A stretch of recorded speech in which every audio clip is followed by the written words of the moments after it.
ನಮಸ್ತೆ ಸ್ನೇಹಿತರೆ. ರವಿ ಬೆಳಗೆರೆಯವರ ಹೇಳಿ ಹೋಗು ಕಾರಣ ಕಾದಂಬರಿಯ ಮುಂದುವರಿದ ಭಾಗ 23. ಈಗಾಗಲೇ ಊರ್ಮಿಳಾ ಮತ್ತು ದೇಬ್ನ ನಡುವಿನ ಒಂದು ಒಪ್ಪಂದ ಆಗಿರುತ್ತೆ. ನಾನು ನಿನ್ನನ್ನು ಒಪ್ಕೊಳ್ಳೋವರೆಗೂ ನೀನು ಪ್ರಾರ್ಥನಾಳನ್ನು ಅವಾಯ್ಡ್ ಮಾಡಬೇಕು, ಅವಳಿಂದ ದೂರ ಇರಬೇಕು ಅಂತ ಹೇಳಿ ಇವನು ಅದೇ ರೀತಿ ಮಾಡ್ತಾ ಇರ್ತಾನೆ. ಈಗ ಪ್ರಾರ್ಥನಾಳಿಗೆ ಸ್ವಲ್ಪ ಅನುಮಾನ ಉಂಟಾಗಿದೆ. ಈಗ ಅವನು ಒಂದು ಮನೆಯನ್ನು ಕೂಡ ಮಾಡ್ಕೊಂಡಿದ್ದಾನೆ. ಅಲ್ಲಿಗೆ ಬರೋದಕ್ಕೆ ಹೇಳ್ತಾ ಇದ್ದಾನೆ ಪ್ರಾರ್ಥನಾನ. ಅವಳನ್ನ ಕರ್ಕೊಂಡು ಹೋಗೋದಾಗಲಿ ಜೊತೆಯಲ್ಲಿ ಕಾರ್ನಲ್ಲಿ ಓಡಾಡಿಸೋದಾಗಲಿ ಮಾಡ್ತಾಯಿಲ್ಲ. ಅಲ್ಲಿಗೆ ಹೋದಂಥ ಸಂದರ್ಭದಲ್ಲಿ ಇವಳಿಗೆ ಒಂದು ರೀತಿಯಲ್ಲಿ ಸಂಕಟದ ಅನುಭವ ಆಗುತ್ತೆ. ಅದನ್ನು ಅಲ್ಲಿವರೆಗೂ ಆಗಿತ್ತು. ಇನ್ನು ಮುಂದುವರಿದ ಭಾಗ.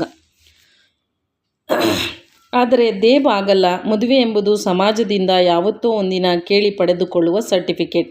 ಅದಕ್ಕಾಗಿ ಇವತ್ತಿನ ಸಾಯಂಕಾಲದ ಸಂತೋಷವನ್ನೇಕೆ ಮುಂದೂಡಬೇಕು?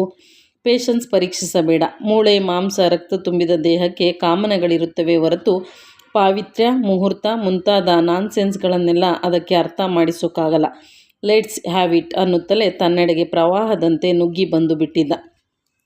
ಅದೇಕೋ ಅವತ್ತು ತನ್ನ ದೇಹ ಮಣಿದು ಮೇಣವಾಗಿ ಕರಗಲೇ ಇಲ್ಲ. ಇಂಥದ್ದೊಂದು ಸ್ಪರ್ಶಕ್ಕಾಗಿಯೇ ಇಷ್ಟೆಲ್ಲ ವರ್ಷ ಕಾದಿದ್ದರೂ ದೇಬ್ ಎದ್ದು ಬಂದು ಆಕ್ರಮಿಸಿಕೊಳ್ಳುತ್ತೇನೆಂದಾಗ ಇದೊಂದು ಮೋಸವನ್ನು ಹಿಮವಂತನಿಗೆ ಮಾಡಬಾರದು ಅಂತ ತೀವ್ರವಾಗಿ ಅನಿಸಿ ದೇಬುವಿನ ತೆಕ್ಕೆಯಲ್ಲಿ ಕೊರಡಾಗಿ ಬಿಟ್ಟಿದ್ದಳು. ಸ್ವಲ್ಪ ಹೊತ್ತಿನ ನಂತರ ಅದೇನನಿಸಿತೋ, ಕ್ಷಮಿಸು ನನ್ನ, ನೀನಾಗಿ ಒಳಕ್ಕೆ ಕರೆಯುವ ತನಕ ನಾನು ಕದ ತಟ್ಟುವುದಿಲ್ಲ ಅಂದಿದ್ದ ದೇಬ್.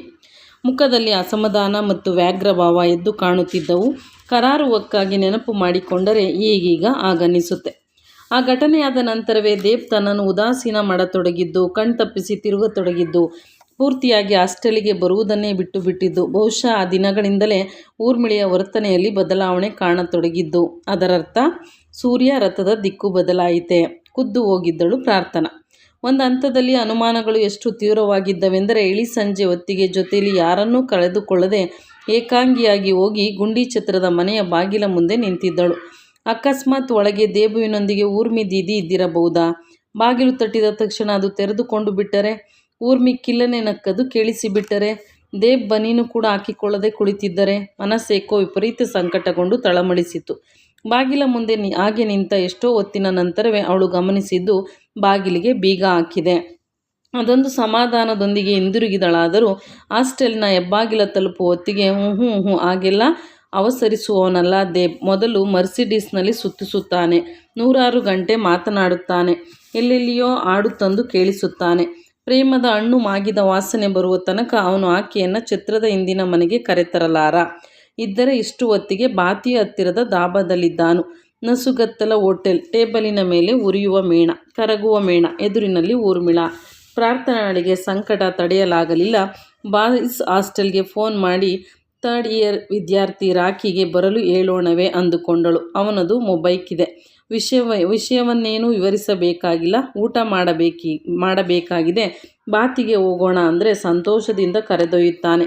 ಇವರಿಬ್ಬರೂ ಅಲ್ಲಿ ಕೂತಿದ್ದೆ ಆದರೆ ಸಿಕ್ಕಿ ಬಿದ್ದೇ ಬಿಡ್ತಾರಲ್ಲ ಏನುತ್ತರ ಕೊಡ್ತಾನೆ ದೇಬ್. ಊರ್ಮಿಳಾ ಅನ್ನೋಳು ನನ್ನ ಟೆಸ್ಟಿನ ಹುಡುಗಿ ಅಲ್ಲ ಅಂದಿದ್ನಲ್ಲ, ಅವನ ಸಂಗತಿ ಆಗಿರಲಿ. ದೀದಿ ಏನುತ್ತರ ಕೊಟ್ಟಾಳು? ನನಗೆ ಹರ್ಟ್ ಆದೀತು ಅಂತ ಅಂದುಕೊಂಡಿರಲಿಲ್ಲ ಮುನ್ನಿ ಎಂದಳ. ಸಾಧ್ಯವೇ ಇಲ್ಲ. ದೇಬುವಿನೊಂದಿಗೆ ತಾನು ಹೆಜ್ಜೆ ಬೆರೆಸಿರುವ ಸಂಗತಿ ದೀದಿಗೆ ಗೊತ್ತು.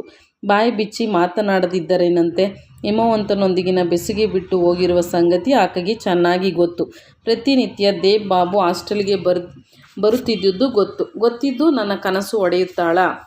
ಆದದ್ದಾಗಲಿ, ಬಾತಿಗೆ ಹೋಗಿ ಬಂದೇ ಬಿಡೋಣ ಅಂದುಕೊಂಡಳು. ಅವಳು ಟೆಲಿಫೋನ್ ಬೂತ್ನೆಡೆಗೆ 4 ಹೆಜ್ಜೆ ಹಾಕುವುದಕ್ಕೂ ಪುಸ್ತಕವೊಂದನ್ನು ಎದೆಗವಚಿಕೊಂಡು ಊರ್ಮಿಳಾ ಲೈಬ್ರರಿಯ ಮೆಟ್ಟಿಲಿಳಿದು ಈಚೆಗೆ ಬರುವುದಕ್ಕೂ ಸರಿ ಹೋಯಿತು. ನಿಮಗೆ ಫೋನ್ ಮಾಡೋಣ ಅಂದ್ಕೊಂಡು ಹೊರಟಿದ್ದೆ ಅಂದುಬಿಟ್ಟಳು ಪ್ರಾರ್ಥನಾ. ನಿನಗಿನ್ನೂ ಹಿಮವಂತ ಅನ್ನೋ ಜೀವ ನೆನಪಿದೆಯಾ ಮುನ್ನಿ? ಊರ್ಮಿಳೆಯ ಮರುಪ್ರಶ್ನೆ ಸೂಟಿಯಾಗಿ ಪುಟಿದು ಬಂದಿತು. ಈ ತಿಂಗಳು ಹಣ ಕಳಿಸಿಲ್ಲ, ನಾಳೆ ಮೆಸ್ ಬಿಲ್ ಕಟ್ಟಬೇಕು. ಪ್ರಾರ್ಥನಾ ಮಾತು ನುಂಗಿದಳು. ಅದೇಕೋ ಆ ನಂತರ ಊರ್ಮಿಳಾ ಹಿಮವಂತನ ಬಗ್ಗೆ ಮಾತಾಡಿರಲೇ ಇಲ್ಲ. ತಾನು ದೇಬುವನ್ನು ಅನುಮಾನಿಸಿದ್ದಾದರೂ ಸರಿಯಿತ್ತೇನೋ, ಆದರೆ ಊರ್ಮಿ ದೀದಿಯನ್ನು ಅನುಮಾನಿಸಬಾರದಿತ್ತು ಅಂದುಕೊಂಡಳು. ಅವತ್ತೇ ರಾತ್ರಿ ಊರ್ಮಿಳಾ ಮಲಗಿದ ಮೇಲೆ ಚಿಕ್ಕದೊಂದು ಚೀಟಿಯಲ್ಲಿ ಐ ಆಮ್ ಸಾರಿ ದೀದಿ ಅಂತ ಬರೆದು ಅದನ್ನು ಊರ್ಮಿಳೆಯ ಪುಸ್ತಕವೊಂದರಲ್ಲಿ ಇಡಲೆಂದು ಎದ್ದವಳು ಅದೇ ಪುಸ್ತಕದ ಕೊನೆಯ ಹಾಳೆಯಲ್ಲಿ ಊರ್ಮಿಳಾ ಬರೆದುಕೊಂಡಿದ್ದ ಸಾಲೊಂದನ್ನು ಕಂಡು ಅವಕ್ಕಾಗಿ ನಿಂತು ಬಿಟ್ಟಿದ್ದಳು. ಆ ಹಾಳೆಯ ಮಧ್ಯದಲ್ಲಿ ಸ್ಪಷ್ಟವಾಗಿ ಬರೆಯಲಾಗಿತ್ತು, ಐ ಲವ್ ಹಿಮ್. ಪ್ರಾರ್ಥನಾಳ ಚೀಟಿ ಅಂಗೈಯಲ್ಲೇ ಕರಗಿ ಹೋಗಿತ್ತು. ಅನುಮಾನಗಳು ಮತ್ತೆ ಮತ್ತೆ ತಲೆ ಎತ್ತತೊಡಗಿದವು. ಅವೆಲ್ಲವಕ್ಕೂ ಅಂತಿಮವಾದೊಂದು ಎವಿಡೆನ್ಸ್ ದೊರಕಿ ಹೋಯಿತೇನೋ ಎಂಬಂತೆ ಊರ್ಮಿಳೆ ಕೋಣೆಯೊಳಕ್ಕೆ ಬಂದಾಗ ಅವಳ ದೇಹದಿಂದ ಸಿಗರೇಟಿನ ತಿಳಿಯಾದ ಪರಿಮಳ ಸ್ಪಷ್ಟವಾಗಿ ಹೊರಹೊಮ್ಮಿತು ಮತ್ತು ಆಕೆ ವಿನಾಕಾರಣ ಉಲ್ಲಾಸದಿಂದಿದ್ದಳು. ದೇವ್ ಬಾಬು ತನ್ನ ಕೈಯಿಂದ ಜಾರಿ ಹೋಗುತ್ತಿದ್ದಾನೆ ಎಂಬುದಕ್ಕೆ ನಾನು ದುಃಖಿಸುತ್ತಿದ್ದಾಳಾ, ಅಥವಾ ಯಾವತ್ತಿಗೂ ಈ ತರಹದೊಂದು ಯಾತನೆಗೆ ತನ್ನನ್ನು ಈಡು ಮಾಡದಿದ್ದ ಹಿಮವಂತನನ್ನು ತಾನು ವಿನಾಕಾರಣ ವಂಚಿಸಿದೆ ಎಂಬುದಕ್ಕೆ ದುಃಖಿಸುತ್ತಿದ್ದಾಳಾ? ಪ್ರಾರ್ಥನಾಳಿಗೆ ಅರ್ಥವಾಗಲಿಲ್ಲ. ಹಿಮು ಯಾವತ್ತೂ ಈ ನೋವು ಕೊಟ್ಟಿರಲಿಲ್ಲ. ಅವನು ಎಂದಿಗೂ ಮೂರನೆಯದೊಂದು ನೆರಳನ್ನೂ ನಮ್ಮ ನಡುವೆ ಹಾಯಲು ಬಿಟ್ಟಿರಲಿಲ್ಲ. ಅವನ ಪುಟ್ಟ ಪ್ರಪಂಚದ ತುಂಬ ಇವತ್ತಿಗೂ ಇರುವ ಹೆಣ್ಣೆಂದರೆ ತಾನೊಬ್ಬಳೆ. ಬೇರೊಂದು ಭಾವ ಅವನಲ್ಲಿ ಯಾವತ್ತಿಗೂ ಸುಳಿಯುವುದಿಲ್ಲ. ನನ್ನ ಹಿಮು ಅಪ್ಪಟ ಬಂಗಾರ, ಆದರೆ ನಾನು ಬೆನ್ನತ್ತಿರುವುದು ಬಂಗಾರದ ಜಿಂಕೆಯನ್ನು. ಇಷ್ಟು ದೂರಕ್ಕೆ ಬಂದ ಮೇಲೆ ದೇವುವಿನ ತೆಕ್ಕೆ ಬಿಡಿಸಿಕೊಂಡು ಹಿಮವಂತನೊಂದಿಗೆ ಹಿಂದಿರುಗಲು ಸಾಧ್ಯವಾದೀತೆ? ಆಗಬಹುದೇನೋ. ಇಷ್ಟಕ್ಕೂ ತನ್ನ ದೇಬುವಿನ ಮಧ್ಯೆ ಈ ತನಕ ಘಟಿಸಿರುವುದಾದರೂ ಏನು? ತಾನು ದಾವಣಗೆರೆಗೆ ಕಾಲಿಟ್ಟಾಗ ಹೇಗಿದ್ದಳೋ ಈ ಕ್ಷಣಕ್ಕೂ ಹಾಗೇ ಇದ್ದಾಳೆ. ಜಾರಿದ್ದು ಕೇವಲ ಮನಸ್ಸು. ಹಿಂದಿರುಗಿದರೆ ಹಿಮವಂತ ಬೇಡವೆನ್ನಲಾರ. ಆದರೆ ಮತ್ತೆ ಎರಡನೇ ಬಾರಿಗೆ ಎರಡನೇ ಗಂಡಸನ್ನು ವಂಚಿಸಲಾರೆ. ದೇಬು ಫ್ಲರ್ಟ್ ಮಾಡ್ತಿರಬಹುದು, ಆದರೆ ದುಷ್ಟನಲ್ಲ. ಊರ್ಮಿ ದೀದಿ ಮೈಮರೆತಿರಬಹುದು, ಆಕೆ ತನ್ನ ಶತ್ರುವಲ್ಲ. ಕುಳಿತು ಮಾತನಾಡಿದರೆ ಎಲ್ಲ ಸರಿ ಹೋಗುತ್ತದೆ. ನನ್ನ ದೇಬ್ ಸರಿ ಹೋಗುತ್ತಾನೆ. ಛತ್ರದ ಹಿಂದಿನ ಮನೆಯಲ್ಲಿ ಅವತ್ತು ತಿರಸ್ಕರಿಸಿದ್ದೇ ತಪ್ಪಾಯಿತೇನೋ. ಕಾಯುವ ವಿಷಯದಲ್ಲಿ ಹೆಂಗಸಿಗಿರುವ ಸಹನೆ ಗಂಡಸಿಗೆಲ್ಲಿಯದು? ಅವನಂದಿದ್ದರಲ್ಲಿ ತಪ್ಪಾದರೂ ಏನಿದೆ? ಯಾವತ್ತೋ ಒಂದಿನ ಮದುವೆ ಆಗೇ ಆಗುತ್ತದೆ. ಬೆಸುಗೆ ಇವತ್ತೇ ಬಿದ್ದರೆ ಆಗುವ ಘಾತವಾದರೂ ಏನು? ಮೂಳೆ ಮಾಂಸದ ದೇಹಕ್ಕೆ ಪಾವಿತ್ರತೆಯ ಭಾಷೆ ಅರ್ಥವಾಗುವುದಿಲ್ಲ. ಎಷ್ಟಾದರೂ ಅವನು ನನಗೆ ಗಂಡನಾಗಲಿರುವವನು. ಮತ್ತೊಂದೆಡೆಗೆ ಹಸಿದು ನೋಡುವಂತಾಗಬಾರದು. ಯಾವತ್ತೋ ಆಗಬೇಕಾದ್ದು ಇವತ್ತೇ ಆಗಿ ಹೋಗಲಿ ನಿರ್ಧರಿಸಿ ಮೇಲೆದ್ದಳು ಪ್ರಾರ್ಥನಾ. ಊರ್ಮಿಳೆಯ ನೋಟ್ಬುಕ್ಕಿನ ಕೊನೆಯ ಹಾಳೆಯಲ್ಲಿ ಅವಳು ಬರೆದಿದ್ದು ಐ ಲವ್ ಹಿಮ್ ಎಂಬ 3 ಪದಗಳಲ್ಲಿರುವುದು ದೇಬುವಲ್ಲ, ಹಿಮವಂತ ಎಂಬ ವಿವರಣೆ ಅವತ್ತೇ ದೊರಕಿದ್ದಿದ್ದರೆ ಸಂಭವಿಸಲಿದ್ದ ಅನಾಹುತವೊಂದನ್ನಾದರೂ ತಡೆಯಬಹುದಿತ್ತೇನೋ. ಹಾಗಾಗಲಿಲ್ಲ. ಇದೆಂಥ ಬೇಸರ! ತನ್ನ ಮೇಲೆ ತಾನೇ ಸಿಡುಕಿಕೊಂಡ ಹಿಮವಂತ. ಎದ್ದ ಗಳಿಗೆಯಿಂದಲೇ ಮನಸ್ಸು ಪಂಜರಕ್ಕೆ ಬಡಿದು ನೆಲಕ್ಕೆ ಬಿದ್ದ ಪಕ್ಷಿಯಂತಾಗಿದೆ. ಕಾರಣ ಗೊತ್ತಾಗುತ್ತಿಲ್ಲ. ನಿದ್ರೆಯಿಂದ ನಿಚ್ಚಳವಾಗಿ ಹೊರಬಂದ ಮೇಲೆ ಒಂದೇ ಒಂದು ನಿಮಿಷದ ಮಟ್ಟಿಗೂ ಹಾಸಿಗೆಗೆ ಬೆನ್ನು ಚೆಲ್ಲಿ ಮಲಗುವುದು ಅವನಿಗೆ ಆಗದ ಸಂಗತಿ. ಏಳೇಳುತ್ತಲೇ ಸ್ಟ್ರಿಂಗ್ ನುಡಿದವನಂತೆ ಇಟ್ಟುಕೊಂಡು ಬಿಡುತ್ತಾನೆ. ಮಧ್ಯೆ ಎಲ್ಲೋ ಒಂದೆರಡು ಬಾರಿ ದೊಡ್ಡ ಜ್ವರ ಬಂದಾಗ ಬೆಳಿಗ್ಗೆ ತಡವಾಗಿ ಎದ್ದದ್ದು ಬಿಟ್ಟರೆ ಅವನು ಯಾವತ್ತಿಗೂ ಸೂರ್ಯೋದಯವನ್ನು ಕಣ್ತುಂಬ ನೋಡದೆ ತನ್ನ ದಿನಚರಿ ಆರಂಭಿಸಿದವನಲ್ಲ. ಪ್ರಾರ್ಥನಾ ಕಾಲೇಜಿಗೆ ಸೇರಿ ದಾವಣಗೆರೆಯಲ್ಲಿ ನೆಲೆಗೊಂಡ ಮೇಲಂತೂ ಬೆಳಗಿನ ಜಾವಕ್ಕೆ ಎದ್ದು ಪ್ರಾರ್ಥಾವಿಧಿಗಳನ್ನು ಮುಗಿಸಿ ರೂಮಿನ ಚಾವಣಿ ಹತ್ತಿ ನಿಂತು ಬಿಡುವುದು ರೂಢಿಯಾಗಿದೆ. ಪೂರ್ವಕ್ಕೆ ತಿರುಗಿ ನಿಂತರೆ ಭಾಸ್ಕರನ ಮೊದಲ ಕಿರಣಗಳು ಕೇವಲ ತನಗೋಸ್ಕರವೇ ಭೂಮಿಗಿಳಿಯುತ್ತಿವೆಯೇನೋ ಅನಿಸುತ್ತದೆ. ಶಿವಮೂರ್ತಿ ಸರ್ಕಲಿನ ಆಸುಪಾಸಿನ ಎಲ್ಲ ಮನೆಗಳ ಸೂರು ಮಾಳಿಗೆಗಳಿಗೂ ಸೂರ್ಯ ಸಿಂಚನವಾಗುವುದು ಕಣ್ತುಂಬ ನೋಡಿ ನಲಿಯುತ್ತಾನೆ. ಅಂಥ ಮುಂಜಾವುಗಳಲ್ಲಿ ಹಿಮವಂತನಿಗೆ ಯಾವುದೇ ವಿನಂತಿಗಳಿರುವುದಿಲ್ಲ. ಆತ ಏನನ್ನೂ ಪ್ರಾರ್ಥಿಸುವುದಿಲ್ಲ. ಸೂರ್ಯಾಭಿಮುಖವಾಗಿ ನಿಂತು ಅವತ್ತಿನ ಮಟ್ಟಿಗೆ ಮಾಡಿ ಮುಗಿಸಬೇಕಾದ ಕೆಲಸಗಳದ್ದೊಂದು ಪಟ್ಟಿಯನ್ನು ಮನಸ್ಸಿನಲ್ಲೇ ಮಾಡಿಕೊಳ್ಳುತ್ತಾನೆ. ರಾತ್ರಿಯ ಹೊತ್ತಿಗೆ ಅಂದುಕೊಂಡಿದ್ದೆಲ್ಲ ಮಾಡಿ ಮುಗಿಸುವುದಕ್ಕೆ ಬೇಕಾದಷ್ಟು ಶಕ್ತಿ ಮತ್ತು ಆತ್ಮವಿಶ್ವಾಸವನ್ನು ಅದೇ ಸೂರ್ಯನೊಡಲಿನಿಂದ ಬಸಿದುಕೊಂಡನೇನೋ ಎಂಬಂತೆ ಪೂರ್ತಿ ಸೂರ್ಯೋದಯದ ಮೇಲೆ ಟೆರೆಸ್ಸಿನಿಂದ ಕೆಳಗಿಳಿದು ಬರುತ್ತಾನೆ. ಗಾಡಿಕೊಪ್ಪದ ಕಲ್ಲು ಗೋಡೆಗಳ ಶೀಟು ಮನೆಗೆ ಟೆರೆಸ್ ಇಲ್ಲ. ಅದರ ಬದಲಿಗೆ ಪ್ರಾರ್ಥನಾ ಹಾಸ್ಪಿಟಲ್ ಕಟ್ಟಿಸಬೇಕೆಂಬ ಮೀಸಲಿಟ್ಟಿರುವ ದಿಣ್ಣೆಯ ಮೇಲೆ ಹೋಗಿ ನಿಲ್ಲುತ್ತಾನೆ. ಇವತ್ತೇಕೋ ಹೇಳಲು ಮನಸ್ಸೇ ಆಗಲಿಲ್ಲ. ಎಂದಿನಂತೆ ಬೆಳ್ಳಂಬೆಳಗ್ಗೆ ಪ್ರಾರ್ಥನಾಳ ನೆನಪು ತೀಡಿ ಬರಲಿಲ್ಲ. ಮನಸ್ಸಿಗೇನೋ ಮಂಕು. ಅವಳನ್ನು ನೋಡಿ ಅದೆಷ್ಟು ದಿನಗಳಾಗಿ ಹೋದವು, ಅದಕ್ಕೆ ಈ ಮಂಕು ಕವಿದೆಯದೆಯೇ ಅಂದುಕೊಂಡ. ಕಷ್ಟದ ಮಾತೇನಲ್ಲ. ಶಾಂತಪ್ಪ ಕೊಡಿಸಿದ ಹೊಸ ಮೊಬೈಕಿನ ಪಕ್ಕೆಗೊಂದು ಗುದ್ದಿದರೆ ಸಾಕು, ಬಿಸಿಲು ಬಲಿತು ಬೆವರು ಹೊತ್ತಿಗೆ ಪ್ರಾರ್ಥನಾಳ ಹಾಸ್ಟೆಲ್ನ ಅಂಗಳದಲ್ಲಿರುತ್ತಾನೆ. ಆದರೆ ಬೇಡ, ಆ ಹೊತ್ತಿಗವಳು ಕಾಲೇಜಿಗೆ ಹೊರಟಿರುತ್ತಾಳೆ. ತನ್ನನ್ನು ನೋಡುತ್ತಿದ್ದಂತೆ ಯಥಾಪ್ರಕಾರ ಪಾದಕಾಣೆ ಹೆಚ್ಚಿ ನಮಸ್ಕರಿಸಿ ಕಣ್ತುಂಬ ನೀರಿಟ್ಟುಕೊಂಡು ಇವತ್ತಿನ್ನೂ ಕಾಲೇಜೇ ಬೇಡ ಎಂದು ನಿರ್ಧರಿಸಿ ಅವಳ ವ್ಯಾಸಂಗಕ್ಕೆ ಅಡ್ಡಿ ಮಾಡಬಾರದು ಅಂದುಕೊಂಡ. ಅವಳ ಬದಲಿಗೆ ಬೇರೇನಾದರೂ ನೆನಪಿಸಿಕೊಳ್ಳಬೇಕು ಅಂದುಕೊಂಡ. ಊರ್ಮಿಳಾ ನೆನಪಾದಳು, ದೇಬ್ ನೆನಪಾದ, ನಂದಕ್ಕ ನೆನಪಾದಳು, ರಜುಲ್ ಜಮಾದಾರ್ನನ್ನು ನೆನಪಿಸಿಕೊಂಡ, ಕಡೆಗೆ ಸತ್ತು ಹೋದ ಅಜ್ಜಯ್ಯನನ್ನೇ ಸ್ಮರಿಸಿದ. ಏನೇ ಮಾಡಿದರೂ ಎಲ್ಲ ನೆನಪುಗಳು ಅಂತಿಮವಾಗಿ ತನ್ನ ಆಲೋಚನೆಯನ್ನು ಅವಳಲ್ಲಿಗೆ ಒಯ್ಯುತ್ತವೆ. ಪ್ರಾರ್ಥನೆ ಎಂಬುದು ಕೇವಲ ನನ್ನ ಜರೂರತ್ತಲ್ಲ. ಅವಳು ಕೇವಲ ನಾನು ಮದುವೆ ಆಗುವ ಹುಡುಗಿಯಲ್ಲ. ಅವಳಿಲ್ಲದೆ ನಾನೇ ಇಲ್ಲ, ನನ್ನ ಅಸ್ತಿತ್ವವೇ ಇಲ್ಲ. ನನ್ನ ಪ್ರಾರ್ಥನಾ ಈ ಹೊತ್ತಿಗೆ ಏನು ಮಾಡುತ್ತಿದ್ದಾಳೋ ಅಂದುಕೊಂಡ. ಸರಿಯಾಗಿ ಅದೇ ಹೊತ್ತಿಗೆ ಪ್ರಾರ್ಥನಾ ಸಾಯಂಕಾಲದ ಸ್ನಾನಕ್ಕೆ ಅಣಿಯಾಗುತ್ತಿದ್ದಳು. ಅವಳು ಬೆಳಿಗ್ಗೆ ಎದ್ದ ಕ್ಷಣದಿಂದಲೂ ಹುಟ್ಟೆ ಎದ್ದ ಮನಸ್ಸನ್ನು ಅದುಮಿಡಲಾಗದೆ ಪುಟಿಯುತ್ತಿದ್ದಳು. ಇವತ್ತು ದೇವ್ಗೊಂದು ದೊಡ್ಡ ಸರ್ಪ್ರೈಸ್. ಇಷ್ಟೊಂದು ವರ್ಷ ಭಗವಂತನಿಗೋಸ್ಕರವೇ ಎತ್ತಿಟ್ಟ ನಮಸ್ಕಾರವೇನೋ ಎಂಬಂತೆ ತನ್ನಲ್ಲಿ ಕಾದಿರಿಸಿಕೊಂಡಿದ್ದ ಅದೆಲ್ಲ ಕನ್ಯತನವನ್ನು ಅವನಿಗೊಪ್ಪಿಸುವ ಸಡಗರ. ದೇವ್ ಖಂಡಿತ ಇದನ್ನು ನಿರೀಕ್ಷಿಸಲಾರ. ಹಿಂದೆಂದೂ ಕಾಣದಷ್ಟು ಸೊಗಸಾದ ರೀತಿಯಲ್ಲಿ ಡ್ರೆಸ್ ಮಾಡಿಕೊಂಡಿರಬೇಕು. ಕಡು ನೆವಿ ಬ್ಲೂ ಸೂಟನ್ನೇ ಹಾಕಿಕೊಂಡಿರಬೇಕು. ಎದೆಗೆ ಕಡುಗೆಂಪು ಗುಲಾಬಿ ಮರ್ಸಿಡಿಸ್ ಕಾರೇ ಈಚೆಗೆಳೆದಿರಬೇಕು. ಇವತ್ತು ಯಾವ ಕಾರಣಕ್ಕೂ ಕುಡಿಯಬಾರದು. ರಾತ್ರಿಯಿಡೀ ಒಂದು ರಾತ್ರಿಯಿಡೀ ತನ್ನೊಂದಿಗೆ ಕಳೆಯಬೇಕು. ಮತ್ತು ನಾನು ಕೊಡಲಿರುವ ಅತಿ ದೊಡ್ಡ ಸರ್ಪ್ರೈಸ್ಗೆ ಉತ್ತರವಾಗಿ ನನಗೆ ಒಂದೇ ಒಂದು ಭಾಷೆ ಕೊಡಬೇಕು. ಇನ್ಮೇಲೆ ನಾನು ಕೇವಲ ನಿನ್ನವನು.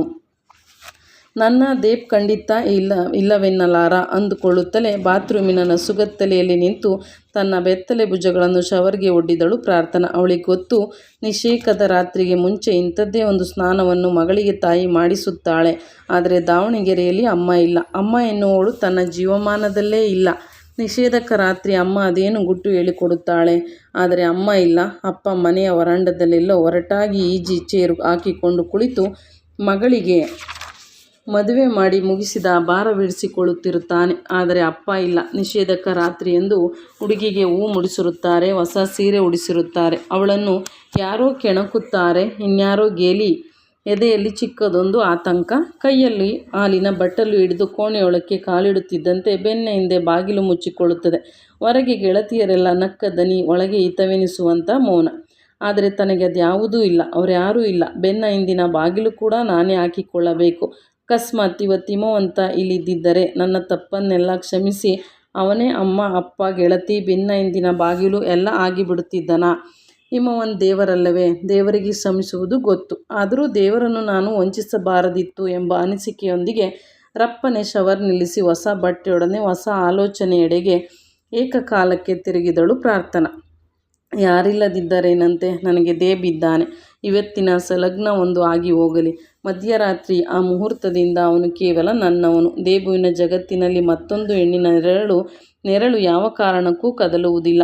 ಅವನನ್ನು ನಾನಾಗಿ ಆವರಿಸಿಕೊಂಡು ಬಿಡುತ್ತೇನೆ. ಆಮೇಲೆ ನಮ್ಮಿಬ್ಬರ ಜಗತ್ತಿನಲ್ಲಿ ದೇವರು ಕೂಡ ಇರುವುದಿಲ್ಲ. ಅಲ್ಲಿ ಕೇವಲ ನಾವು. ದೇವರಿಗೆ ಈ ಎಲ್ಲ ವಿಷಯ ಹೇಳುವುದು ಯಾವಾಗ? ಮನಸ್ಸು ಕೇಳಿದಂತಾಯಿತು. ಅವಳು ಪೆಟಿಕೋಟ್ನ ಸುತ್ತ ಸೀರೆಯ ಪದರುಗಳನ್ನು ಸುತ್ತುವ ಕಡೆಗೆ ಗಮನ ಹೊರಳಿಸಿದಳು. ಅದೆಲ್ಲ ಏನೇ ಪ್ರಯತ್ನ ಮಾಡಿದರೂ ಒಂದು ಎಳೆ ಮಲ್ಲಿಗೆ ಹೂ ಮುಡಿದುಕೊಂಡು ಇಳಿ ಸಂಜೆಯ ನಸುಗತ್ತಲಲ್ಲಿ ಹಾಸ್ಟೆಲಿನ ಮೆಟ್ಟಿಲಿಳಿಯುತ್ತಿದ್ದ ಕ್ಷಣದಲ್ಲಿ ಅವಳಿಗೆ ಬಿಟ್ಟು ಬಿಡದೆ ನೆನಪಾದವನು ಹಿಮವಂತ. ಈ ಹೊತ್ತಿಗೆ ಏನು ಮಾಡ್ತಿರ್ತಾನೋ? ಅವನೇನು ಮಾಡುತ್ತಿರಲಿಲ್ಲ. ಬೆಳಗ್ಗೆಯಿಂದ ಊಟ ಕೂಡ ಮಾಡಿರಲಿಲ್ಲ. ಗಾಡಿ ಕೊಪ್ಪದ ಬಯಲಿನಲ್ಲಿ ನಡೆಯುತ್ತಿದ್ದ ಕೆಲಸದೆಡೆಗೂ ತಿರುಗಿ ನೋಡಿರಲಿಲ್ಲ. ವಿವರಣೆಗೆ ನಿಲುಕದ ಯಾವುದೋ ಸಂಕಟ ಅವನನ್ನು ಹಿಂಡಿ ಹಾಕುತ್ತಿತ್ತು. ಪ್ರಾರ್ಥನಾ ಹಾಸ್ಪಿಟಲ್ ದಿನ್ನೆಯ ಮೇಲೆ ಅಂಗಾತ ಮಲೆಗೆ ಆಗಷ್ಟೇ ಮುಡಿದ ನಕ್ಷತ್ರಗಳನ್ನು ಎವೆಯಿಕ್ಕದೆ ನೋಡುತ್ತಿದ್ದವನು ದಿನ್ನೆಯ ಮುಂಭಾಗದಲ್ಲಿ ಯಾರೋ ನಡೆದು ಹೋಗುತ್ತಿದ್ದಾರೆನಿಸಿ ಸರಕ್ಕನೆ ಎದ್ದು ಕುಳಿತ. ನಡೆದು ಹೋಗುತ್ತಿದ್ದ ಆಕೃತಿಗಳಿಗೆ ವಿವರಣೆ ಬೇಕಿರಲಿಲ್ಲ. ಒಂದು ಗಂಡು, ಮತ್ತೊಂದು ಹೆಣ್ಣು. ಹಗಲಿಡೀ ಗಾಡಿಕೊಪ್ಪದ ಬಯಲಿನಲ್ಲಿ ದುಡಿದ ಕೂಲಿಯವರಿರಬೇಕು. ದಣಿದ ದೇಹ ಸುಖ ಬೇಡುತ್ತದೆ. ನರಗಳೆಲ್ಲ ಬಿಗಿಯಾಗಿ ಬಿರುಸಾಗಿ ಇನ್ನೇನು ಪಟ್ಟನೆ ಹರಿದು ತುಂಡಾಗುವ ವೀಣೆ ತಂತಿಗಳಾಗಿ ತಾರಕಕ್ಕೇರಿ ಉನ್ಮಾದವನ್ನು ಮೀರಿ ಇದ್ದಕ್ಕಿದ್ದಂತೆ ಸಾಗಿ ಜಲಪಾತದಂತೆ ಬೋರಿಕ್ಕಿ ಧುಮುಕಿ ಕ್ರಮೇಣ ಸಡಿಲುಗೊಳ್ಳುವ ತಣ್ಣಗಾಗುವ ಕ್ರಿಯೆ. ಅವರಿಬ್ಬರಿಗೂ ತಾನು ಕಾಣುತ್ತಿಲ್ಲ. ಅನತಿ ದೂರದಲ್ಲೇ ಅಗೆದ ಪಾಯವೊಂದರ ಪಕ್ಕದಲ್ಲಿ ಶ್ರುತಿಗೊಳ್ಳುತ್ತಿದ್ದಾರೆ. ಕತ್ತಲಲ್ಲಿ ಯಾವುದೂ ಸ್ಪಷ್ಟವಾಗಿ ಕಾಣುತ್ತಿಲ್ಲ. ಆದರೆ ಮನಸ್ಸಿಗೆ ಎಲ್ಲವೂ ಸ್ಪಷ್ಟ. ಜಗತ್ತಿನ ಯಾವ ಹೆಣ್ಣು ಇನ್ಯಾವ ಗಂಡಿನೊಂದಿಗೆ ಲೀನವಾದರೂ ಇದಕ್ಕಿಂತ ಅದು ಭಿನ್ನವಾಗಿರಲಾರದು. ಹಾಗಿದ್ದಾಗ ನಾನೇಕೆ ಇಂಥವರನ್ನೇ ಪ್ರೀತಿಸುತ್ತೇವೆ ಅಂದುಕೊಳ್ಳುತ್ತೇವೆ? ಇಂಥವರನ್ನೇ ಮದುವೆಯಾಗಬೇಕು ಅಂತ ಹಠ ಮಾಡುತ್ತೇವೆ? ಈ ಲೀನವಾಗುವ ಕ್ರಿಯೆಗೂ ದೈವಿಕವಾದ ಪ್ರೀತಿಗೂ ಯಾಕೆ ತಾಳಿಕೆ ಹಾಕುತ್ತೇವೆ? ಪ್ರೀತಿ ಇಲ್ಲದ ಇದು ಸಾಧ್ಯವಾಗಬಹುದಾದರೆ ಇದಿಲ್ಲದ ಪ್ರೀತಿಯೂ ಸಾಧ್ಯವಾಗಬಹುದಲ್ಲವೇ? ಆಗಿದ ಪಾಯದ ಬಳಿ ಆಕೆಯಲ್ಲಿ ಲೀನನಾಗಿರುವ ಆ ಕೂಲಿಯವನಿಗೆ ಅವಳ ಮೇಲೆ ಪ್ರೀತಿ ಇದೆಯೇ? ನನಗೆ ಪ್ರಾರ್ಥನಾಳ ಮೇಲಿರುವಷ್ಟು. ಈ ಹೊತ್ತಿಗೆ ಏನು ಮಾಡುತ್ತಿರುತ್ತಾಳೋ ಪ್ರಾರ್ಥನಾ ಅಂತ ಹಿಮವಂತ ಅಂದುಕೊಳ್ಳುವ ಹೊತ್ತಿಗೆ ಸರಿಯಾಗಿ ಪಾಯದ ಮಣ್ಣು ಪೇರಿಸಿದ ಗುಡ್ಡೆ ಹಿಂದಿನಿಂದ ಹೆಸರು ಗೊತ್ತಿಲ್ಲದ ಪಕ್ಷಿಯೊಂದು ವಿಕಾರವಾಗಿ ಕಿರುಚುತ್ತಾ ರೆಕ್ಕೆಗಳನ್ನು ಅವಸರವಾಗಿ ಪಟಪಟಿಸುತ್ತಾ ಅದೆಲ್ಲಿಗೋ ಹಾರಿಹೋಯಿತು. ಹಿಮವಂತ ಮತ್ತಷ್ಟು ಖಿನ್ನನಾಗಿ ಹೋದ. ಕೂಲಿಯವರಿಬ್ಬರು ತಮ್ಮ ಬಟ್ಟೆಗಳಲ್ಲಿ ದೇಹಗಳನ್ನು ಸುತ್ತಿಕೊಂಡು ಅಲ್ಲಿಂದ ಹೊರಟು ಹೋಗುವ ತನಕ ಕದಲದೆ ಕುಳಿತಿದ್ದು, ಆನಂತರ ತನ್ನ ಕಲ್ಲು ಗೋಡೆಗಳ ಮನೆಯ ಸಮೀಪಕ್ಕೆ ಬಂದ. ಅಂಗಳದಲ್ಲಿ ಇರಿಸಲಾಗಿದ್ದ ಡ್ರಮ್ಮಿನಲ್ಲಿ ಭರ್ತಿ ನೀರಿತ್ತಾದರೂ ಹಿಮವಂತನಿಗೆ ಇವತ್ತಿನ ಮಟ್ಟಿಗೆ ಬಾವಿಯಲ್ಲಿನ ನೀರು ಸೇದಿಕೊಂಡು ಸ್ನಾನ ಮಾಡಿದರೇನೆ ತೃಪ್ತಿ ಅನಿಸಿತು. 7-8 ಬಿಂದಿಗೆ ನೀರು ಸೇದಿಕೊಂಡು ಸಾಯಂಕಾಲದ ಆ ಚಳಿಯಲ್ಲೇ ಬಾವಿಯ ಮುಂದಿನ ಚಪ್ಪಡಿಯ ಮೇಲೆ ನಿಂತು ಮನಸಾರೆ ಸ್ನಾನ ಮಾಡಿದ. ಸ್ನಾನವೆಂಬುದು ದೇಹದ ಕೊಳೆ ತೊಳೆಯಬಹುದು, ಮನಸ್ಸಿನ ಜಾಡಿಯ ತೊಳೆದೀತೆ ಅನಿಸಿತು. ಹಾಗಾದರೆ ಯಾರೋ ಸತ್ತ ಕೂಡಲೇ ಬದುಕಿರುವವರನ್ನೆಲ್ಲ ಸ್ನಾನ ಮಾಡುತ್ತಾರೆ, ಸೂತಕವನ್ನು ಸ್ನಾನ ತೊಳೆಯುತ್ತದಾ? ಪ್ರತಿ ನಿಷೇಧಕದ ನಂತರವೂ ಗಂಡು ಹೆಣ್ಣು ಸ್ನಾನ ಮಾಡುತ್ತಾರೆ. ಹಾಗಾದರೆ ನಿಷೇಕವೆಂಬುದು ಮೈಲಿಗೆಯ? ಅಷ್ಟೊಂದು ಪವಿತ್ರನಾದ ದೇವರಲ್ಲಿಗೆ ಹೋಗುವಾಗಲೂ ಮನುಷ್ಯ ಸ್ನಾನವನ್ನೇಕೆ ಮಾಡುತ್ತಾನೆ? ತನ್ನ ಮೈಲಿಗೆ ದೇವರಿಗೆ ಸೋಕಬಾರದೆಂದ? ಬಾವಿಯಿಂದ ಸೇದಿ ಸೇದಿ ಸುರಿದುಕೊಳ್ಳುತ್ತಿರುವ ನೀರು ತನ್ನ ದೇಹವನ್ನಷ್ಟೇ ಶುದ್ಧಿ ಮಾಡುತ್ತಿದೆ, ಮನಸ್ಸಿನ ಜಾಡ್ಯವನ್ನಲ್ಲ. ಅನಿಸಿದ ಕೂಡಲೇ ಕೊನೆಯ ಬಿಂದಿಗೆಯನ್ನು ನೆಲಕ್ಕಿಳಿಸಿ ಉಟ್ಟ ತುಂಡು ಕೌಪಿನಲ್ಲೇ ಬಾವಿಯಿಂದ ತನ್ನ ಶೀಟ್ ಸೂರಿನ ಮನೆಗೆ ನಡೆದು ಹೋಗಿ ಬಾಗಿಲು ನೂಕಿದ. ದೂರದ ದಾವಣಗೆರೆಯಲ್ಲಿ ದೇಬುವಿನ ಕೋಣೆಯ ಬಾಗಿಲನ್ನು ಯಾರೋ ತಟ್ಟಿದಂತಾಯಿತು. ಅಂಗಳದಲ್ಲಿ ನಿಂತಿರುವ ಆಕೃತಿಯ ಹೆಸರು ಊರ್ಮಿಳಾ ಎಂದು ಗೊತ್ತಾಗುತ್ತಿದ್ದಂತೆ ದೇಬ್ ಕಂಪಿಸತೊಡಗಿದ. ಮತ್ತೆರಡು ಬಾರಿ ಬಾಗಿಲು ತಟ್ಟಿದಳು ಊರ್ಮಿಳಾ. ಜೀವನದಲ್ಲೇ ಮೊಟ್ಟ ಮೊದಲ ಬಾರಿಗೆ ದೇಬ್ ನರ್ವಸ್ ಆಗಿದ್ದ. ತನ್ನ ಪ್ರಮೇಯವೇ ಇಲ್ಲದಂತೆ ತುಟಿಗಳು ಒಣಗಿ ಹೋಗುತ್ತಿವೆ, ಬೆರಳ ತುದಿಯಲ್ಲಿ ಸಣ್ಣ ಕಂಪನ, ಪಾದದ ತುಂಬ ಜೊಮ್. ಯಾವತ್ತಾದರೂ ಹೀಗೆ ಸಿಕ್ಕಿ ಹಾಕಿಕೊಂಡಿದ್ದನಾ ನಾನು? ದೇಬ್ ಬಾಬು ಇದೊಂದು ವಿಷಯದಲ್ಲಿ ಏಕಾಂಗಿ ಬೇಟೆಗಾರ. ಕಸೂತಿ ಕಾವೇರಮ್ಮನ ಮನೆಗಾದರೂ ತಾನು ಒಬ್ಬಂಟಿಯಾಗಿ ಹೋಗಿ ಬೆನ್ನು ಚೆಲ್ಲಿ ಬರುತ್ತಿದ್ದನೇ ಹೊರತು ಗೆಳೆಯರನ್ನು ಕರೆದೊಯ್ದವನಲ್ಲ. ಒಟ್ಟಿಗೆ ಕುಳಿತು ತಿನ್ನಬಹುದು, ಕರುಳ ತುಂಬ ಕುಡಿಯಬಹುದು. ಇಸ್ಪೀಟ್, ಹರಟೆ, ಹಾಡು, ಡ್ರೈವಿಂಗ್ ಎಲ್ಲದಕ್ಕೂ ಗೆಳೆಯರು ಜೊತೆಗಿರಲಿ. ಆದರೆ ಇದೊಂದು ಬೇಟೆಯನ್ನು ಯಾವತ್ತೂ ಯಾರಿಗೂ ಹಂಚಿಕೊಂಡವನಲ್ಲ. ಅವಳು ಬೇಕಾದರೆ ಕಸೂತಿ ಕಾವೇರಮ್ಮನ ಮನೆಯ ಕಟ್ಟಕಡೆಯ ನಿಕೃಷ್ಟ ಹುಡುಗಿಯೇ ಆಗಿರಲಿ. ಇದ್ದಷ್ಟು ಹೊತ್ತು ಅವಳು ದೇಬು ಒಬ್ಬನ ಮಾತ್ರದ ಸೊತ್ತಾಗಿರಬೇಕು. ಕಾಲೇಜಿನಲ್ಲಿ ಅವನ ಬಗ್ಗೆ 1000 ಕಥೆಗಳಿವೆ. ಕಡು ಹಸಿರ ಮರ್ಸಿಡಸ್ಗೆ ಹೊಸ ಹುಡುಗಿಯನ್ನು ಹತ್ತಿಸಿಕೊಂಡನೆಂದರೆ ದೇಬ್ ಬಾಬು ಅದನ್ನು ತಾರ್ಕಿಕ ಪರ್ಯಾವಸನಕ್ಕೆ ಈಡು ಮಾಡಿದನೆಂದೇ ಅರ್ಥ. ಸಂಜೆ ಡ್ರೈವ್ಗೆ ಕರೆದೊಯ್ಯುತ್ತಾನೆ, ರಾತ್ರಿ ಊಟಕ್ಕೆ. ಬೆಳಿಗ್ಗೆ ಅವಳು ಲೈಬ್ರರಿಯಲ್ಲೇ ಪಕ್ಕದಲ್ಲೇ ಕುಳಿತಿರುತ್ತಾಳೆ. ಮಧ್ಯಾಹ್ನದ ಹೊತ್ತಿಗೆ ಇಬ್ಬರು ಗಾಯಬ್. ಆರರೆ ಪಾಪ, ಅಮಾಯಕ ಹುಡುಗಿ ಆಹುತಿಯಾಗಿ ಹೋದಳು ಅಂತ ಕಾಲೇಜಿನ ಕಾರಿಡಾರ್ಗಳು ಮಾತನಾಡಿಕೊಳ್ಳುವ ಹೊತ್ತಿಗೆ ಅಮಾಯಕ ಹುಡುಗಿಯ ಪಕ್ಕದ ರೂಮಿನವಳು ತೊಡಗಿರುತ್ತಾಳೆ. ಯಾಕೆಂದರೆ ದೇಬ್ ಬಾಬುವಿನ ಬೇಟೆ ಎಲ್ಲೋ ಇರುತ್ತಾದರೆ ಅದಕ್ಕೆ ಗುರಿ ಮತ್ತೆಲ್ಲಿಂದಲೋ ಇಟ್ಟಿರುತ್ತಾನೆ. ಇದೊಂದು ವಿಷಯದಲ್ಲಿ ತುಂಬ ಎಚ್ಚರವಾಗಿದ್ದೆ. ಯಾವತ್ತೂ ಹೀಗಾಗಿರಲಿಲ್ಲ. ಒಲಿಯುವ ಹಾದಿಯಲ್ಲಿರುವ ಹುಡುಗಿಗೆ 100 ಸುಳ್ಳು ಹೇಳಬಹುದು. ಇನ್ನೊಂದಷ್ಟು ಧೈರ್ಯ ಮಾಡಿದರೆ ತನ್ನ ಹಳೆಯ ಸಾಹಸಗಳನ್ನು ಬೇಕಾದರೂ ವಿವರಿಸಬಹುದು. ಆದರೆ ಹೀಗೆ ಕಚ್ಚ ಸಿಕ್ಕಿ ಹಾಕಿಕೊಂಡು ಬಿಡಬಾರದು. ಅದು ಇಂಥ ಕಡೆ. ಈ ಅವಸ್ಥೆಯಲ್ಲಿ ಬಾಗಿಲು ತಟ್ಟುತ್ತಿರುವವಳು ಬೇರೆ ಯಾರೂ ಅಲ್ಲ, ಅವಳು ಊರ್ಮಿಳೆ. ಇನ್ನೊಂದು ಹೆಣ್ಣು ತನ್ನ ತೆಕ್ಕೆಯಲ್ಲಿರುವುದನ್ನು ಯಾವ ಕಾರಣಕ್ಕೂ ಸಹಿಸಲಾರಳು. ಬಾಗಿಲು ತಟ್ಟುತ್ತಲೇ ಇದ್ದಾಳೆ. ಅವಳನ್ನು ಅಂಗಳದಿಂದ ಹಾಗೆ ಹಿಂದಿರುಗಿ ಕಳಿಸಿಬಿಡಲು ಇನ್ನು ಸಾಧ್ಯವೇ ಇಲ್ಲ ಎಂದು ಖಾತರಿಯಾಗುತ್ತಿದ್ದಂತೆ ದೇಬ್ ಬಾಬು ಎದ್ದು ತನ್ನ ಹರವಾದ ಎದೆಗೆ ನೇವಿ ಬ್ಲೂ ಟೀ ಶರ್ಟ್ ಹೊದಿಸಿದ. ಅಲ್ಲೇ ಇದ್ದ ತಿಳಿನೀಲಿ ಬಟನ್ ಕಾಟನ್ ಪೈಜಾಮ್ ಧರಿಸಿಕೊಂಡ. ತಲೆ ಕೊಂಚ ಕೆದರಿತ್ತು, ಸರಿ ಮಾಡಿಕೊಂಡ. ತನ್ನಷ್ಟಲ್ಲದಿದ್ದರೂ ಕೊಂಚ ಗಲಿಬಿಲಿಗೊಂಡು ಬಾಗಿಲು ತಟ್ಟುತ್ತಿರುವವರು ಯಾರು ಎಂಬಂತೆ ನೋಡುತ್ತಿದ್ದ ಹುಡುಗಿಗೆ ಕಣ್ಣಲ್ಲೇ ಸನ್ನೆ ಮಾಡಿದ. ಬಟ್ಟೆ ಹಾಕಿಕೋ. ದೇಬ್ ಈ ಬಾರಿ ದನಿ ಎತ್ತಿ ಕೂಗಿಯೇ ಬಿಟ್ಟಳು ಊರ್ಮಿಳಾ. ಗಿವ್ ಮಿ 2 minutes ಅಂದವನೇ ಆ ಹುಡುಗಿಗೆ ಬಟ್ಟೆ ಹಾಕಿಕೊಳ್ಳಲು ನೆರವಾದ. ಸೀರೆ ಬೇರೆ ಸುತ್ತಿಕೊಂಡು ಬಂದಿದ್ದಾಳೆ. Stupid girl. ಮಧ್ಯಾಹ್ನವೇ ಕಳಿಸಿಬಿಟ್ಟಿದ್ದರೆ ಒಳ್ಳೆಯದಿತ್ತು. ರಾತ್ರಿಗೆ ಕರೆಸಿಕೊಂಡಿದ್ದರೂ ಅನಾಹುತವಾಗುತ್ತಿರಲಿಲ್ಲ. ಕಾವೇರಮ್ಮನ ಮನೆಯ ಹುಡುಗಿಯರಿಗೆ ಹಗಲು ರಾತ್ರಿಗಳ ವ್ಯತ್ಯಾಸವಾದರೂ ಎಲ್ಲಿದೆ? ಆದರೆ ಕಾವೇರಮ್ಮ ಗಡಿಬಿಡಿ ಮಾಡಿದ್ದಳು. ಹುಡುಗಿ ಎಲ್ಲಿಯವಳಲ್ಲ, ಮಂಗಳೂರಿನವಳು. ರಾತ್ರಿ ಬಸ್ಸಿಗೆ ಹಿಂದಿರುಗಬೇಕು. 7:30 8 ಹೊತ್ತಿಗೆ ವಾಪಸ್ ಕಳಿಸಿಬಿಡು. ಅವಳ ಗಡಿಬಿಡಿ ಯಾವತ್ತಿದ್ದರೂ ಇಂಥದ್ದೇ. ಆದರೆ ತನಗೇನಾಗಿತ್ತು? ಇಲ್ಲಿ ತನಕ ಇವಳನ್ನು ಕರೆಸಿಕೊಳ್ಳುವ ಬದಲು ತಾನೇ ಕಾವೇರಮ್ಮನ ಮನೆಗೆ ಹೋಗಿದ್ದಿದ್ದರೆ ಆಗುತ್ತಿತ್ತಲ್ಲ. ತನ್ನ ಪಾಲಿಗದು ಹೋಗಬಾರದ ಜಾಗವೇನಲ್ಲ. ಇದೊಂದು ವಿಷಯದಲ್ಲಿ ತನಗೆ ಯಾವುದೂ ನಿಷಿದ್ಧವಲ್ಲ. ಆದರೆ ಇವತ್ತು ಕೆರಳಿದ್ದು ಕೇವಲ ವಾಂಛೆಯಲ್ಲ, ಕೇವಲ ಕಾಂಕ್ಷೆಯಲ್ಲ, ತನ್ನೊಳಗಿದ್ದಂಥ ದುತ್ತನೆ ಎದ್ದು ಪ್ರಕಟವಾಗಿದ್ದವನು. ಬಹುಶಃ ತಾನು ಎಂದೆಂದಿಗೂ ಹತ್ತಿಕ್ಕಲಾಗದ ತನ್ನೊಳಗಿರುವ ಫ್ಲರ್ಟ್ ದೇಬು. ಹಾಸ್ಟೆಲ್ ಬಿಟ್ಟು ಇದೊಂದು ಮನೆ ಗುಂಡಿ ಛತ್ರದ ಬೆನ್ನ ಸಾಲಿನಲ್ಲಿ ಬಾಡಿಗೆಗೆ ಹಿಡಿದ ದಿನದಿಂದಲೇ ಮನಸ್ಸು ಚಡಪಡಿಸುತ್ತಿತ್ತು. ಹೆಂಡತಿ ತವರಿಗೆ ಹೋದ ಮರುಕ್ಷಣವೇ ಸಾಯಂಕಾಲದ ಹೊತ್ತಿಗೆ ಮನೆಗೆ ಇನ್ನೊಬ್ಬಳನ್ನು ಕರೆದೊಯ್ಯಬೇಕೆಂದು ತಪ್ಪಿಸುತ್ತದಲ್ಲ ಲಂಪಟ ಗಂಡನ ಮನಸ್ಸು. ಅದಕ್ಕೂ ತನಗೂ ವ್ಯತ್ಯಾಸವೇನಿರಲಿಲ್ಲ. ಬಾಡಿಗೆಗೆ ಹಿಡಿದ ಮನೆಯನ್ನು ತಾನೇ ಖುದ್ದಾಗಿ ನಿಂತು ಸಿಂಗರಿಸಿದ್ದ. ಇಲ್ಲಿ ಪರದೆ, ಇಲ್ಲಿ ಊದಾನಿ, ಟೇಬಲಿನ ಮೇಲೆ ಇಂಥದ್ದೇ ಫೋಟೋ, ಅದರ ಕೆಳಗಡೆ ಚಿಕ್ಕದಾಗಿ call me by any name ಎಂಬ ಬರಹ, ಮೇಜಿನ ಮೇಲೆ ಪುಸ್ತಕ, ಅರೆಬೆತ್ತಲೆ ಹೆಂಗಸಿನ ಒಕ್ಕುಳನ್ನೇ ಆ್ಯಶ್ ಟ್ರೇ ಮಾಡಿ ಇಟ್ಟಂತಹ ಚಿತ್ರ. ಗೋಡೆಯ ಮೇಲೆ ಕವಿ ಟ್ಯಾಗೂರ್, ಮಂಚದ ಮೇಲೆ ತಿಳು ಗುಲಾಬಿ ಚಿತ್ತಾರದಿಂದ ಬೆಡ್ ಸ್ಪ್ರೆಡ್, ಮಂಚವನ್ನೇ ದಿಟ್ಟಿಸುವಂಥ ಅರ್ಧ ಗೋಡೆ ಎತ್ತರ ನಿಲುವುಗನ್ನಡಿ, ಬಾತ್ರೂಮ್ನಲ್ಲಿ ಘಮಘಮ ಏರ್ ಫ್ರೆಶ್ನರ್ ಮತ್ತು ಗೋಡೆಯ ಮೇಲೆ 2 ಕ್ಷುದ್ರ ನಾಗರಗಳು ನಿಟರಾಗಿ ಎದ್ದು ನಿಂತು ಅಪ್ಪಿತಳಿಕೆ ಹಾಕಿಕೊಂಡಂಥ ಚಿತ್ರ. ಅವನಿಗೆ ಗೊತ್ತು, ಈ ಕೋಣೆಯೊಳಕ್ಕೆ ನಡೆದು ಬಂದ ಯಾವ ಹುಡುಗಿಯೂ ಉಟ್ಟ ಸೀರೆ ನಲುಗದಂತೆ ವಾಪಸ್ ಹೋಗಲಾರಳು. ಆದರೆ ಕಾವೇರಮ್ಮನ ಮನೆಯ ಹೆಣ್ಣು ಜೀವಗಳಿಗೆ ಇದೆಲ್ಲ ಬೇಕಾಗಿಲ್ಲ. ಅವರಿಗೆ ಗಂಡಸು ಬೇಕು, ಅವನಿಗೆ ಧಾರಾಳವಿರಬೇಕು. ಲಿಕ್ಕರ್ ಕ್ಯಾಬಿನೆಟ್ನಿಂದ ಒಂದು ಬಾಟಲಿ ಶ್ಯಾಂಪೇನ್ ತೆಗೆದು ಸುರಿದುಕೊಂಡು ಬಿಟ್ಟರೆ ಅವರಿಗಿಂತ ಸಖಿಯರಿಲ್ಲ. ಆದರೆ ವಾತಾವರಣ ತನಗೆ ಬೇಕು. ದೇಬ್ ಅವಸರಿಸಿ ತಿನ್ನುವ ಕಿರುಬನಂತವನಲ್ಲ. ಅವನದು ರಾಜಬೇಟೆ. ಕೋಣೆಯ ಪ್ರತಿ ಚಿಕ್ಕ ವಿವರವೂ ತನಗೆ ಬೇಕೋ ಆಗಿರುವಂತೆ ನೋಡಿಕೊಂಡಿದ್ದ. ಅದೆಲ್ಲಿಂದಲೋ ಹುಡುಕಾಡಿ 4-6 ಥರದ ಆರ್ಕಿಡ್ಗಳನ್ನು ತಂದು ಪುಟ್ಟ ಪುಟ್ಟ ಪಾಟಲ್ಲಿರಿಸಿದ. ಬಾಡಿಗೆ ಹಿಡಿದ ದಿನದಿಂದ ಇವತ್ತಿನ ತನಕ ಒಬ್ಬೇ ಒಬ್ಬ ಗೆಳೆಯನಿಗೂ ಆ ಮನೆಯೊಳಕ್ಕೆ ಕಾಲಿಡಲು ಅನುಮತಿಸಿರಲಿಲ್ಲ. ಆ ಮನೆಯೊಳಕ್ಕೆ ಬಂದು ಹೋದವರು 2 ಹುಡುಗಿಯರು, ಪ್ರಾರ್ಥನಾ ಮತ್ತು ಊರ್ಮಿಳಾ.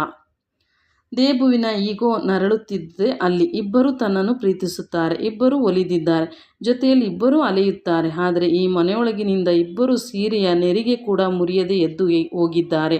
ಅವನಿಗದು ಗೊತ್ತು. ಅವು ಅವಸರಿಸಿ ತಿನ್ನುವ ಫಲಗಳಲ್ಲ. ತುಂಬ ಸಹನೆ ಬೇಕು, ತುಂಬ ನಂಬಿಸಬೇಕು. ಪ್ರತಿ ಹಂತದಲ್ಲೂ ಅವರಿಗೆ ಸೋತು ತಾನು ನಿಸ್ಸಹಾಯಕನಾಗಿ ಕಡೆಗೊಂದು ದಿನ ಅವೆಲ್ಲ ಸೋಲುಗಳ ನೆರವಿನಿಂದಲೇ ಅಂತಿಮ ಗೆಲುವು ಸಾಧಿಸಿಬಿಡಬೇಕು. ತಮ್ಮದೆನ್ನುವ ಎಲ್ಲವನ್ನೂ ಸಮರ್ಪಿಸಿ ಎಲ್ಲಿಂದೆಲ್ಲಿಗೋ ಬರಿದಾಗಿ ಹೋಗಿ ತೀರ ನಿಸ್ಸಹಾಯಕರಾಗಿ ಬೆವೆತು ತನ್ನ ತೋಳಿಗೊರಗಿಕೊಂಡಿರುತ್ತಾರಲ್ಲ, ಆಗ ಸಂಭ್ರಮಿಸುತ್ತದೆ ತನ್ನ ಈಗೋ. ಪ್ರಾರ್ಥನಾಳಿಗೆ ಕಾದಷ್ಟು, ಊರ್ಮಿಳೆಗೆ ಸೋತಷ್ಟು ಈ ಜೀವಮಾನದಲ್ಲಿ ಯಾವ ಹೆಂಗಸಿಗೂ ಕಾಯಲಾರನೇನೋ, ಸೋಲಲಾರನೇನೋ ಅಂದುಕೊಂಡ ದೇಬ್ ಪದೇ ಪದೇ ಅವರನ್ನು ಅಂತಿಮ ಬೇಟೆಗೆ ಈಡಾಡುವಂತೆ ಮನವೊಲಿಸಿದ್ದ. ಪದೇ ಪದೇ ಸೋತಿದ್ದ. ಮನೆ ಹಿಡಿದು ತಿಂಗಳುಗಳೇ ಆದರೂ ಕೋಣೆಯಲ್ಲೊಂದು ಸುಖದ ನಿಟ್ಟುಸಿರು ದಾಖಲಾಗಲಿಲ್ಲ. ಹಾಗೆ ಅತ್ಯಂತ ಸುಂದರವಾದ ಮತ್ತು ತನ್ನಷ್ಟೇ ಬುದ್ಧಿವಂತರಾದ ಗೆಳತಿಯರೊಂದಿಗೆ ಕಣ್ಣಾಮುಚ್ಚಾಲೆ ಆಡುತ್ತಾ ದಿನಗಳೆದದ್ದರ ಬಗ್ಗೆ ತನಗೆ ಸಂತೋಷವಿತ್ತೆಂಬುದು ನಿಜವೇ. ಆದರೂ ಅದು ದೇಹಕ್ಕೆ ಅರ್ಥವಾಗುವ ಸಂತೋಷವಲ್ಲ. ಅವತ್ತು ಅನಿವಾರ್ಯವಾಗಿ ದೇಹದ ವಿನಂತಿಗಳಿಗೆ ಸೋತು ಬಿಟ್ಟಿದ್ದ. ಅದಿನ್ನೂ ಇಳಿ ಮಧ್ಯಾಹ್ನದ ವೇಳೆಯಷ್ಟೇ ಆಗಿದ್ದರಿಂದ ಇಬ್ಬರು ಮನೆ ತನಕ ಬರಲಾರರು ಅಂದುಕೊಂಡು ಕಾವೇರಮ್ಮನ ಮನೆಗೆ ಫೋನ್ ಮಾಡಿಬಿಟ್ಟಿದ್ದ. ಮಂಗಳೂರಿನವಳಂತೆ ಹೇಳಿ ಮಾಡಿಸಿದಾಗಿದ್ದಾಳೆ. ನಿಮಗೆ ಅಷ್ಟಿಷ್ಟು ಇಂಗ್ಲೀಷ್ ಬರುತ್ತೆ ಅಂದಿದ್ದವಳು ಕಾವೇರಮ್ಮ. ಬೇಡವೆನ್ನಲು ಮನಸ್ಸಾಗಲಿಲ್ಲ, ಕಳಿಸುವಂತೆ ಹೇಳಿಬಿಟ್ಟಿದ್ದ. ಈಗ ಅವಳು ಸೀರೆ ಸುತ್ತುಕೊಳ್ಳುತ್ತಿದ್ದಾಳೆ. ಬಾಗಿಲಲ್ಲಿ ಊರ್ಮಿಳ. ಮುಚ್ಚಿಡುವ ಯಾವ ಪ್ರಯತ್ನವೂ ಸಫಲವಾಗುವುದಿಲ್ಲ. ನಿಧಾನವಾಗಿ ಎದ್ದು ಟೇಬಲ್ನ ಮೇಲಿದ್ದ ಖಾಲಿ ಶಾಂಪೇನ್ ಬಾಟಲ್ ಮತ್ತು ಕುಡಿದು ಮುಗಿಸಿದ ಖಾಲಿ ಗ್ಲಾಸ್ಗಳನ್ನು ಎತ್ತಿಟ್ಟ. ಹಾಸಿಗೆಯ ಮೇಲಿನ ಬ್ರೆಡ್ ಸ್ಪ್ರೆಡ್ ಸರಿ ಮಾಡಿದ. ಆದರೆ ಕಣ್ಣಿಗೆ ಕಾಣದ ಸುಕ್ಕುಗಳು ಊರ್ಮಿಳೆಯಂಥ ಹುಡುಗಿಯರಿಗೆ ತಟ್ಟನೆ ಗೋಚಾರವಾಗಿ ಬಿಡುತ್ತವೆ ಅಂದುಕೊಳ್ಳುತ್ತಿರುವಾಗಲೇ ದೇಬ್, ಏನಿದು ನಾನ್ಸೆನ್ಸ್, ಬಾಗಿಲು ತೆಗೆಯೋಕ್ಕೆ ಎಷ್ಟೊತ್ತು, are you with a female ಕೇಳಿಯೇ ಬಿಟ್ಟಳು Urmila. Yes, her is a female. ಇಬ್ಬರು ಜೊತೆಗಿದ್ವಿ. ಮಂಗಳೂರಿನವಳು. I am sorry. ಬಾಗಿಲು ತೆಗೆಯುತ್ತಿದ್ದಂತೆ ಚಿಕ್ಕದೊಂದು ಆವೇಶಕ್ಕೆ ಬಿದ್ದವನಂತೆ ಅದಿಷ್ಟನ್ನು ಹೇಳಿ ಅಲ್ಲೇ ಇದ್ದ ಕುರ್ಚಿಯೊಂದರಲ್ಲಿ ಕುಳಿತು ಬಿಟ್ಟ. ಆ ಹುಡುಗಿ ಹೊಸ್ತಿಲೊಳಕ್ಕೆ ಬಂದು ನಿಂತ ಊರ್ಮಿಳೆಯನ್ನೇ ಕೊಂಚ ಗಾಬರಿಯಿಂದ ನೋಡುತ್ತಾ ಗೋಡೆಗೊರಗಿಕೊಂಡು ನಿಂತಿದ್ದಳು. ಬಾಗಿಲಲ್ಲಿ ನಿಂತ ಊರ್ಮಿಳೆಯ ನಿಲುವು, ಅವಳ ಕಣ್ಣುಗಳಿನ ಪ್ರಖರತೆ ಮತ್ತು ಹಣೆಯ ಮೇಲೆ ಮೇಲ್ದುಟಿಯ ಮೇಲೆ ಹುಟ್ಟಿಕೊಂಡಿದ್ದ ಸಣ್ಣದೊಂದು ಬೆವರ ಸಾಲು.